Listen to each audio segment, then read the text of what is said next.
नरेंद्र दामोदर दास मोदी ईश्वर की शपथ लेता हूं कि मैं विधि द्वारा स्थापित भारत के संविधान के प्रति सच्ची श्रद्धा और निष्ठा रखूंगा। ऐसा powerful show vote taking ceremony Narendra Modi साहब का कि भाई क्या बात है। 7 कंट्रीज के लीडर्स उनके साथ खड़े थे, उनके ओथ लेते हुए उन्होंने उनका साथ दिया, यानी उनकी तालियां बजाई और फिर उनको मुबारकबाद दी, गले लग लग कर मुबारकबाद दी। मगर प्राइम मिनिस्टर नरेंद्र मोदी 10 साल भारत के पावरफुल प्राइम मिनिस्टर रहे हैं और अगले 5 साल भी लगता है कि वो इसी तरह पावरफुल प्राइम मिनिस्टर रहेंगे। नरेंद्र मोदी ने भी जगह एवं नहीं नीचे से ऊपर बनाई। वो टी बॉय से वो वजीर आजम प्रधानमंत्री एवं नहीं बना, ठीक है। उसने बड़ी मुश्किल से अपनी जगह बनाई है नरेंद्र मोदी ने। सो वो जिस तरह उसने जगह बनाई है ये उसी को पता है। लेकिन साथ साथ उन्होंने इंटरनेशनल गेन भी किया। उन्होंने मिडिल ईस्टर्न कंट्रीज़ के साथ अपने रिलेशनशिप बहुत स्ट्रॉन्ग किए। हमने देखा कि यूएई जो एक मुस्लिम कंट्री है उसके अंदर एक मंदिर भी बना, राम मंदिर भी बना। और फिर हमने देखा कि ऑस्ट्रेलिया के साथ, जापान के साथ, यूएस के साथ उनकी डिफेंस टाइज बड़ी, क्वाड में शामिल हुए। तो एक तो उनका वो फोकस था। दूसरी तरफ हमने देखा कि उन्होंने एक अपनी पोजीशन बरकरार रखी कि अमेरिकन प्रेशर के बावजूद, एक एलाई होने के बावजूद उन्होंने यूक्रेन के वार में रूस को कंडेम नहीं किया। उन्होंने यूक्रेन का ओपनली साथ नहीं दिया और उन्होंने जो पाबंदियां लगी उसको डिफ़ाई किया। रूस से आज भी वो तेल ख़रीदते हैं, असला ख़रीदते हैं। ईरान के साथ उनके रिलेशनशिप अच्छे हैं। तो उन्होंने ये एक मेंटेन किया अपनी जो स्टेट की उनकी इंडिपेंडेंस है उसको भी, और उसके साथ साथ जो उनकी अपनी पर्सनैलिटी कल्ट है उसको भी वो एक्सरसाइज करते रहे अपना। उसमें जो डिप्लोमेटिक वैल्यूज़ होती हैं उसके मुताबिक तो आप फौरी तौर पर जो नेबरिंग कंट्रीज़ होते हैं वो पैगामात भेजना शुरू कर देते। पूरी दुनिया से मैसेजेस पहुंच गए कॉन्ग्रेचुलेशंस के, लेकिन पाकिस्तान की तरफ से अब आया है। तो पाकिस्तान के प्राइम मिनिस्टर ने अब इंडिया के प्राइम मिनिस्टर को कॉन्ग्रेचुलेट कर दिया है, लेकिन उसके ऊपर लोगों ने ये लिखा है कि ये कॉपी पेस्ट कॉन्ग्रेचुलेशंस है। यानी शहबाज शरीफ साहब ने जिस तरीके से मुबारकबाद दी है नरेंद्र मोदी साहब को, तो ये कॉपी किया है उन्होंने। और कॉपी भी किसको किया है? नरेंद्र मोदी साहब को। यानी शहबाज शरीफ साहब ने जो मुबारकबाद दी वो सेम टू सेम उसी स्टाइल में और उन्हीं अल्फाज में दी है जिस तरीके से नरेंद्र मोदी साहब ने शहबाज शरीफ साहब को मुबारकबाद दी थी।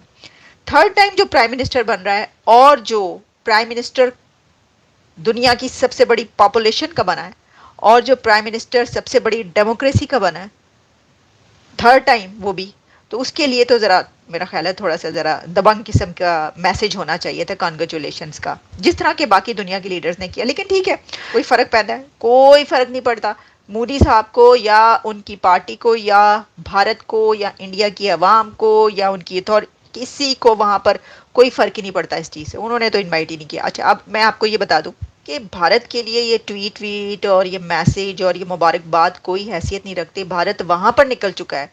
मोदी साहब अपने 2 अदवार में भारत को वहाँ पर ले जा चुके हैं कि अब ये तो हम बात कर रहे हैं, ये तो कोई बात ही नहीं है, कोई उनकी खबर ही नहीं है उनके लिए कि ये क्या है, कि उन्होंने किया या नहीं किया। इससे कोई फ़र्क पड़ता है? कोई फ़र्क नहीं पड़ता है। वो तो देखिए अब इस दौर में वो कहाँ पहुँचते हैं, ये आप देख लीजिएगा।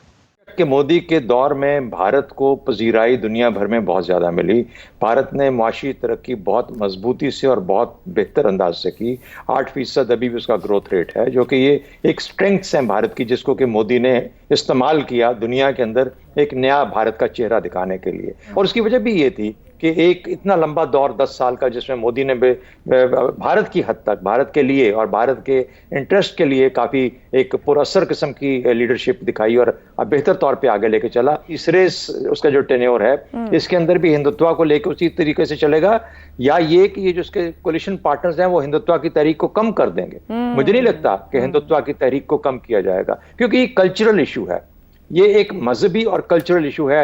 हिंदुत्व की सोच के जो ताल्लुक रखता है। तो अब जो काम हो चुके, अब ये अक़लियतें क्या वापस आ ले पाएंगी, उसकी मैं सिर्फ एक मिसाल देना चाहता हूँ। सरदार पटेल जो कि कांग्रेसी लीडर थे 47 जब ये आज़ादी मिली पाकिस्तान को और इंडिया भी एक मुमलिकत बनी, उस वक्त सरदार पटेल एक हिंदुत्व या आरएसएस से करीबी सोच रखने वाले थे। इसी वजह से अब आप देखते हैं कि बीजेपी और आरएसएस सरदार पटेल को बहुत बड़ा लीडर मानती है, और वो उनको अलबत्ता उस तरह की सोच को किसने चेक में रखा? नेहरू की प्रोक्लेम्ड लिबरलिज्म ने। वो लिबरल था, लिबरल सोच रखता था, और नेहरू ने 17 साल जो पहले 17 साल भारत के वज़ारत उज़्मा की वज़ीर आज़म रहा, लीडरशिप दिखाई, उसने उस सोच को चेक में रखा। इसलिए हिंदुत्व या हिंदू कल्चर का वो पहलू जो कि शायद हम तारीखी तौर पर देखते हैं और जिनकी वो मुख्तलिफ किस्म की रवायतें हैं, उसको हमें उस तरीके से पनपते नहीं देखा जो कि आपने इस दौर में देखा, मोदी के दौर में। तो मुझे नहीं लगता कि ये कल्चर वापस होगा। और एक और छोटी सी बात बता दूं, जैसा जब ये 370 का मामला आया तो उस वक्त राज्यसभा में बीजेपी की 2/3 मेजॉरिटी नहीं थी, बिल्कुल नहीं थी। और अगर राज्यसभा चाहती तो लोकसभा का पास किया हुआ बिल 370 के बारे में रोक सकती थी, लेकिन भारतीय सोच ऐसी थी कि 370 को खत्म होना चाहिए। इसलिए कुछ चीजों के ऊपर ये कौम यकजा हो जाती है, और मेरे ख्याल में उसमें हिंदुत्व की किसी हद तक झलक है, और एक बहुत बड़ी लिबरल एक और मूवमेंट चाहिए होगी इस चीज को करेक्ट करने के लिए, जो कि सालों पे और दहाइयों पे मुहित हो सकती है। पाकिस्तान का मीडिया या इवन भारत की ऑपोजिशन पार्टियां और ये पाकिस्तान के नाम नहाद लिबरल्स और वेस्टर्न वर्ल्ड का लिबरल मीडिया दिखाना चाहता है, वो भारत की इंटरनल पॉलिटिकल कंजम्पशन को नहीं जानता, नहीं समझ सकता। हालांकि उनके अपने मुल्कों में, खुद हमारे वेस्टर्न माशरों में, खुद पाकिस्तान के अंदर पॉलिटिकल कंजम्पशन इतनी खौफनाक और इतनी घटिया नौयत की है, और ये सारे के सारे लिबरल लीडर्स उसको बाय करते हैं। लेकिन जब भारत की बात होती है तो इनकी हिंदू दुश्मनी वाजे हो जाती है, और ये लिबरलिज्म का लबादा ओढ़े भारत में हिंदू मुस्लिम नफरत की बात को तो बहुत उछालेंगे, मगर भारत में हिंदुओं के खिलाफ जो नैरेटिव दहाइयों से रहा, और पाकिस्तान में हिंदुओं के खिलाफ, सिखों के खिलाफ, क्रिश्चियंस के खिलाफ, अहमदियों के खिलाफ, इवन शियास के खिलाफ जो नैरेटिव 76 बरसों से चल रहा है, उस पर ये तिलमिलाते नहीं, उस पर कभी कभी आएं बाएं शाएं कर लेते हैं, मगर इन द एंड ये अंदर से इस्लामिस्ट ही रहते हैं। नरेंद्र मोदी जी ने रविवार शाम लगातार तीसरी बार प्रधानमंत्री पद की शपथ ली। पीएम मोदी के साथ 71 अन्य मंत्रियों ने भी पद की शपथ ली, जिसमें कई मंत्री बीजेपी के एनडीए गठबंधन से थे। साल 2014 के प्रधानमंत्री बनने के बाद ये पहली बार हो रहा है कि पीएम मोदी एक गठबंधन वाली सरकार चलाएंगे, क्योंकि इस बार भाजपा 272 सीटों के बहुमत से चूक गई है और इसे महज 240 सीटें ही मिली है। पीएम मोदी की तीसरी बार शपथ लेने और भारत में एक कोalition गवर्नमेंट बनने पर विदेशी मीडिया में काफ़ी चर्चा है। इसके अलावा श्रीलंका, मालदीव, बांग्लादेश, भूटान, मॉरिशस और सेशेल्स के नेताओं ने प्रधानमंत्री मोदी जी के ऑथ सेरेमनी में शामिल थे। हालांकि बयान के अनुसार भारत सरकार ने पड़ोसी देश पाकिस्तान, चीन और म्यांमार को समारोह में शामिल होने की न्योता नहीं दिया है। इस ऑथ सेरेमनी में पड़ोसी देश के नेताओं को भारत की नेबरहुड पॉलिसी और सागर विजन के तहत बुलाया गया था। पीएम मोदी के शपथ ग्रहण में शामिल होने वाले विदेशी मेहमानों में मालदीव के राष्ट्रपति मोहम्मद मोइज्जू भी शामिल थे।